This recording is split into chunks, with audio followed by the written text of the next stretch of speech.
Okay, let's go ahead and get started. So I'm Becky from ClickFluency. Welcome if you haven't joined us before on one of these monthly webinars. These are times where we're going to dig into different topics that are relevant and for Amazon specifically. So in your emails, you may have seen something about Q4 already, and you're thinking, well, it's only July. Well, amazingly enough, it's going to be here before we know it. It starts in the beginning of October, but not only that, a lot of you, and clients that we work with as well are always mentioning how, they realize it's going to come up really quickly. They need a lot of lead time and other things for their suppliers. So we understand that this is something that we want to get you thinking about now, even though it's technically still summer. So I'm really excited to share this with you. So we're going to really kind of dive into creating a Q4 action plan. So I want to share with you a few tips. So these are things that are going to be very helpful because, by not following these type of things, you're probably going to miss out on, thousands or tens of thousands of dollars in sales potentially if you're not following these tips. So the first tip is to stay in stock. Now, it sounds very easy to stay in stock, but you really want to make sure. Now, Amazon hasn't yet released the exact deadlines, but they're going to be releasing their shipping date deadlines of when they want inventory in by. So you're going to want to make sure to put that on your calendar when they announce that. And make sure your shipments arrive ahead of time. That's not to say that if a certain date is like, if it's, November 10th for something, that if you send it in on the 11th, that it's not worth sending in. We still would recommend that. But just know that if it's not before their recommended date, it's not guaranteed that it's going to be available during, for instance, Black Friday or Cyber Monday. So you'll really want to make sure to pay attention to those dates. Put them on your calendar. And then I'm going to share a little bit more about this in the next slide, but you want to be prepared. Honestly, we recommend being over-prepared because now this year is going to be actually a little bit different, and I have a note here, but you want to be over-prepared because you don't want to run out of stock. If your product starts flying off the virtual shelves on Amazon and selling really, really well, and all of a sudden you run out of stock, it can definitely hurt your listing. It can hurt your sales because obviously if you don't have it available, or maybe you decide, well, I'll just merchant fulfill it, which that could be something you could do if need be, but you're not going to see the conversions that you do with Fulfilled by Amazon. So we definitely recommend being over prepared. Now this year is a little bit different. So in past years, people could send in, you have like an account health as well that Amazon's looking at. So sometimes you have storage limits due to that, but as long as your account is in good health condition by Amazon standards, you've been able to just send in, as long as you have space, and you can send that into Amazon's warehouse. You are paying more to have it stored during Q4.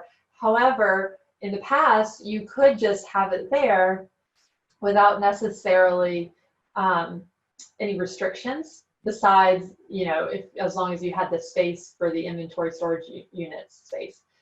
However, this year is different again. So this year, Amazon has started putting restrictions on how much inventory you can send in.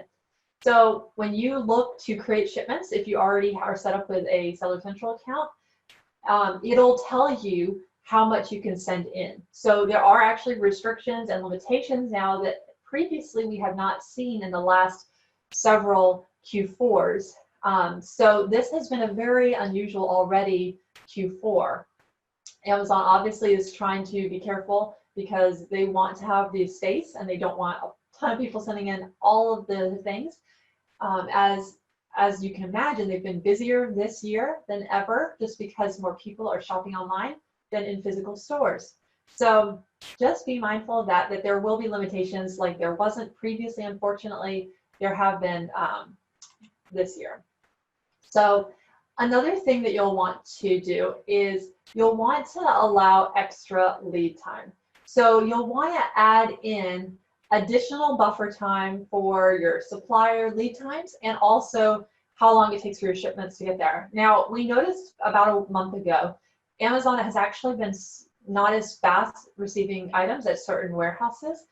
And so that's just something to be mindful of, looking at what is your typical shipment to delivery to then being received by Amazon time, looking at that, calculating that, but then also adding in buffer. So add in a ton of buffer if you can. We recommend, at least adding in an extra week of what your normal lead time is, even perhaps more, because we've seen things even slow down even more than usual, and it's still only the summertime.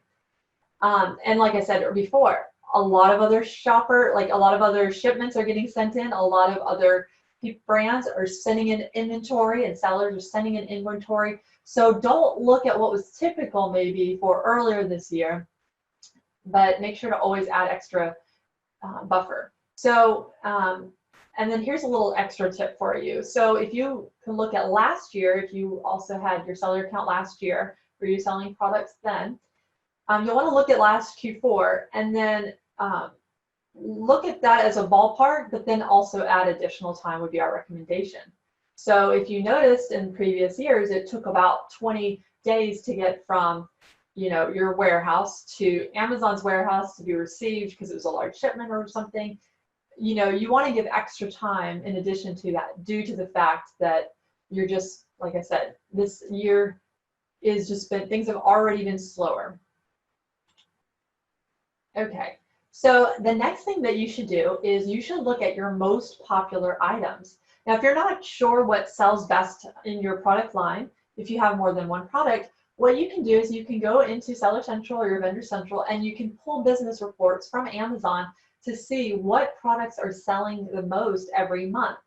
Also, if you do have it available, we would recommend looking at last year's Q4 and checking to see kind of a ballpark of how much inventory and stock you needed during last Q4. So looking at October 1st to December 31st, and looking at how many units you sold, and then that would be a good ballpark starting figure.